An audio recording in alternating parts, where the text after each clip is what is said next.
ప్రపంచ ఆర్థిక వ్యవస్థలో అనిశ్చితి వస్తే బంగారం ధరలు పెరుగుతాయి. ఎందుకంటే ఆర్థిక వ్యవస్థలు తగ్గిపోవడమో, మార్కెట్లో పెద్ద మొత్తంలో నష్టాలు సంభవించడమో జరిగితే పెట్టుబడిదారులు తమ డబ్బును బంగారంలో పెట్టి రక్షణ పొందేందుకు ప్రయత్నిస్తారు. అందువల్ల డిమాండ్ పెరిగి ధరలు పెరుగుతాయి. ప్రపంచంలో బంగారం ధరలు ఎక్కువగా యుఎస్ డాలర్లో నిర్ణయించబడతాయి.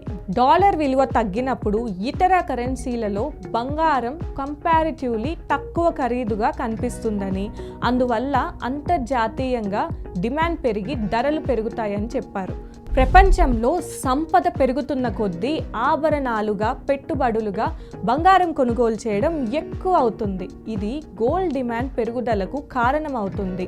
తద్వారా ధరలు పెరుగుతాయి. ప్రత్యేకంగా భారతదేశం, చైనా వంటి దేశాలలో బంగారం ఆభరణాలుగా ఎక్కువగా కొనుగోలు చేస్తారు. పెళ్లిళ్ళు, పండుగలు సందర్భంగా బంగారం కొనుగోలు చేయడం మన సాంప్రదాయం.